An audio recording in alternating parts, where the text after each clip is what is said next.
when we are moving or working our hospital during the war time, all our makeshift hospital, we inform to Health Ministry over the phone and written the letter, as well as we inform to ICRC also.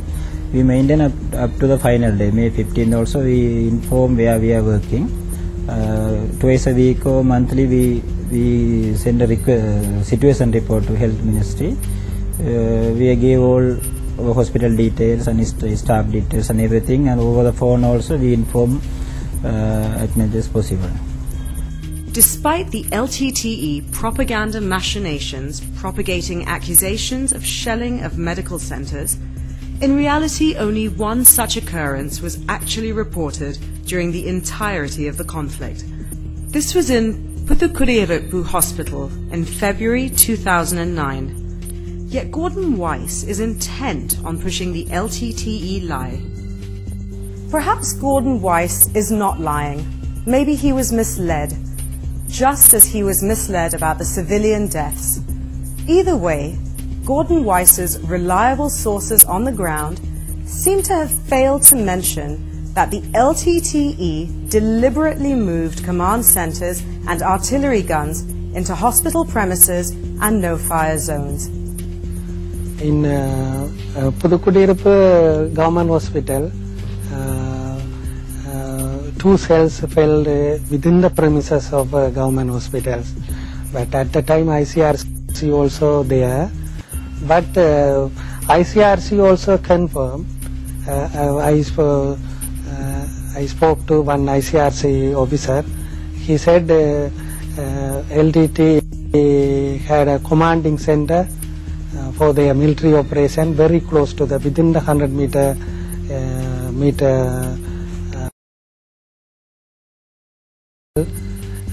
and they mounted a gun, anti-aircraft gun, very close to the government hospital, and they used another vehicle which had a big gun, and they parked the vehicle near the junction very close to the government hospital, and on and off moved the vehicle to fire against the military. So they used the which was closest to the government hospital for their military activity. Channel 4 correctly talks of the obligations of the state, not just to provide medicine, but also food, water and other essentials. Military forces have an absolute obligation to ensure that the civilian population is not starved. In other words, they should have access to food, they should have access to drink, they should have access to medicine. Amnesty International is absolutely spot on. Actually, I know I met additional government agent Mr. Parthiva, who was there at the time until May 15. He came with doctors also. I met him and I asked the data. So government sent several tons of rice and parapu and dal and other flour, wheat flour to through the ICRC ship and another big ship. But the LTT has a section called Tamil Administrative Service.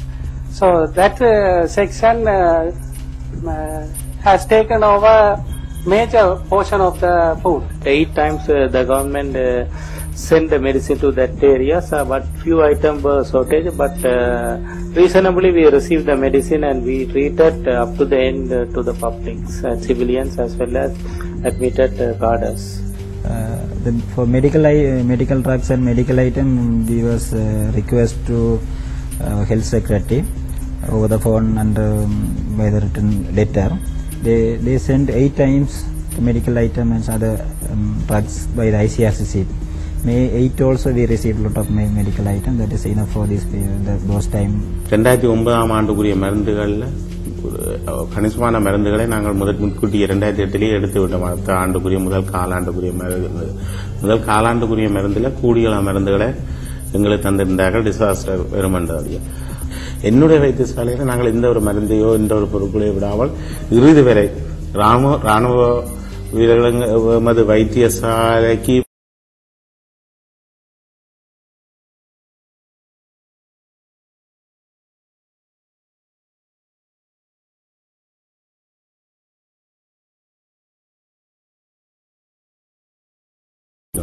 It must be noted that although the LTTE claimed to be running a de facto state, it was the government of Sri Lanka, through the good offices of the ICRC and the World Food Programme, that fed and sent medical supplies to the terrorist-held areas. A consultative committee on humanitarian assistance was set up in September 2006 to provide assistance to the conflict-affected population on lines suggested by the co-chairs of the peace process: Japan, USA, Norway and the European Union. Chaired by the Minister of Disaster Management and Human Rights, this committee included representatives of all relevant line ministries, the Commissioner General of Essential Services, Divisional Secretaries of the Northern Province, the US Ambassador, Robert Blake, representatives of the EU Presidency, Ambassador of Japan, UN Resident Coordinator, all heads of UN agencies and the heads of ICRC and ECHO. The CCHA was fully aware of the ground situation and provided relevant guidelines for the provision of immediate, medium-term and long-term relief, right up to the war end and thereafter. Channel 4 seems to have been blind to all of this. Instead, Channel 4 talks about Isipriya, supposedly a television journalist. However, Channel 4, perhaps realizing that the world had no sympathy for suicide bombers, edited out their own story regarding Isipriya. This is what Channel 4 did not show you this time around. Isipriya, a fully signed-up member of the Liberation Tigers of Tamil Eelam, designated a proscribed terrorist organization. Her lyrics glorify suicide bombing, which the LTTE pioneered. Here's the truth. Isipriya was a high-profile member of the LTTE, tasked to handle the motivation of suicide terrorists. This is Isipriya's presentable face. This is Isipriya's true face. Isipriya mobilized innocent Tamils for a purpose. This is the purpose.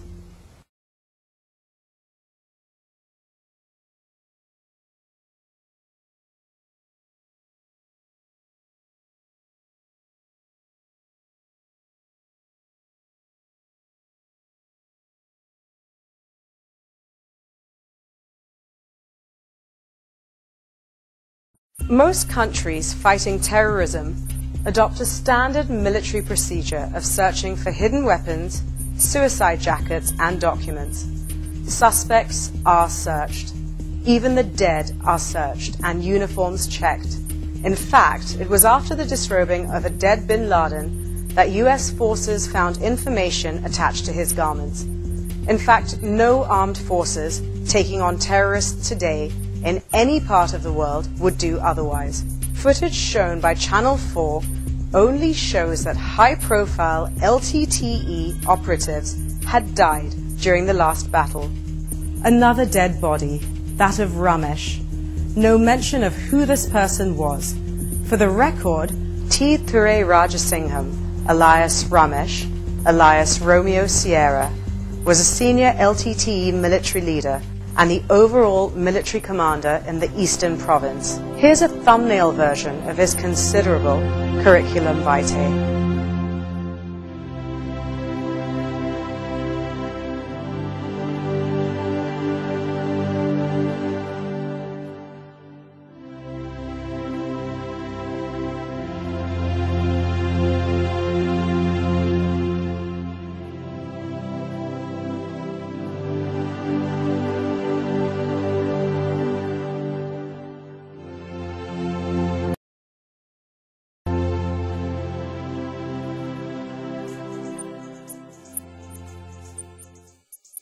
Just as Channel 4 ignored this terrorist's ruthlessness, Channel 4 underplayed the brutality of the LTTE. There's no mention of the LTTE shooting those who tried to escape.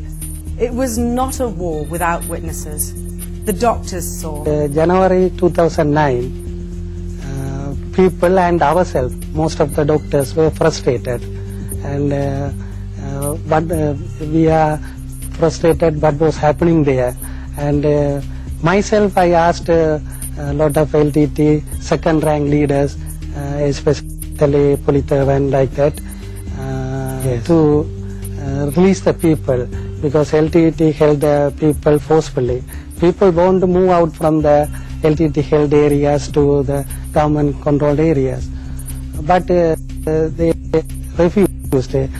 He said they wanted to keep the people. They tried to exploit that condition to bring the international attention to Sri Lanka, and sometimes they might have hoped for international interference. So they forcefully held the people, and when sometimes people want to cross the from the LTT controlled area to government controlled area, when they try to cross that,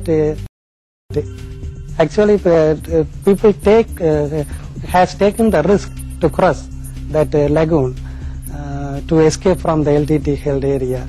These people started to fire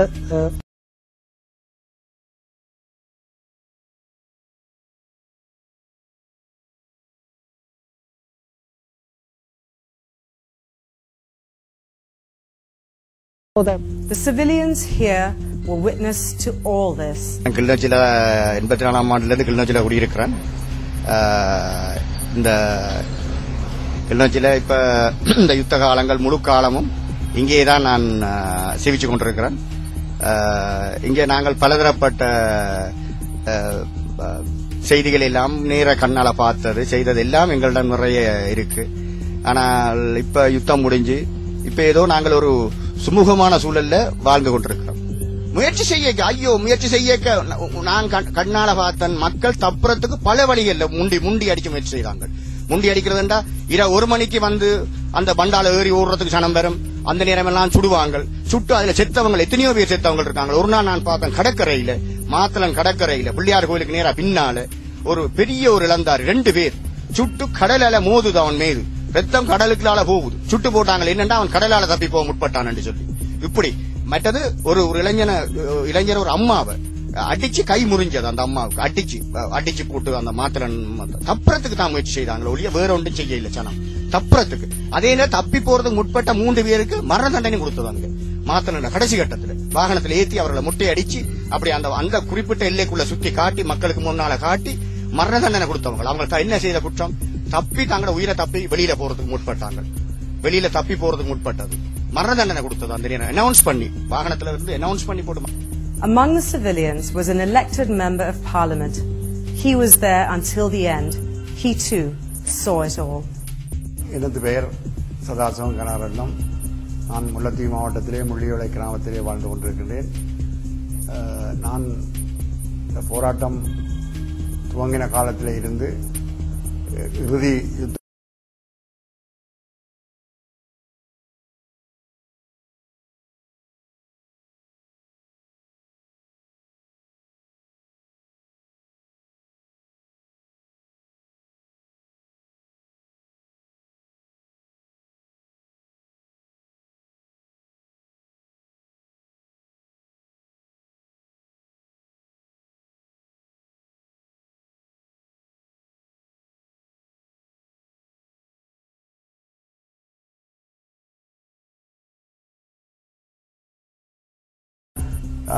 போராட்டத்திற்கு ஆட்கள் செய்வதற்காக அங்கே இருக்கின்ற சின்னஞ்சிறு வாலிபர்களை கூட அவர்கள் விடவில்லை. அந்த வாலிபர்களை கட்டாயப்படுத்தி பிடித்தார்கள். கட்டாயப்படுத்தி அந்த வாலிபர்களை போராட்டத்தில் ஒரு கிழமை பயிற்சி கொடுத்துட்டு விட்டார்கள். அந்த போராட்டத்தை விட்டபோது உண்மையிலே எங்களுடைய மாவட்டத்தில் இருக்கின்ற படித்துக் கொண்டிருக்கின்ற பட்டதாரிகள் கூட எத்தனையோ பேர் இறந்திருக்கின்றார்கள். அவர்களை கட்டாயப்படுத்தி தான் அந்த போராட்டத்துக்கு இணைத்தார்கள். உண்மையிலே அந்த பெற்றோர்கள் எல்லாம் வாய்விட்டு கதறி அதால இழுத்துச் சென்றார்கள். அதெல்லாம் என் கண்ணாலே பார்க்கக்கூடியதாக இருந்தது. அதேபோன்று நாங்கள் வார வழியிலே மக்களை வரவிடாது தடுத்தார்கள். உண்மையிலே மக்கள் அங்கேருந்து விலத்தி வந்து கடைசி நேரத்திலே வெளியில வருவதற்காக வந்தார்கள். வந்த நேரத்திலே அங்கே எம்மை வரவிடாது மறைத்து அவர்கள் தடுத்தார்கள். சில பேரை சுட்டார்கள்.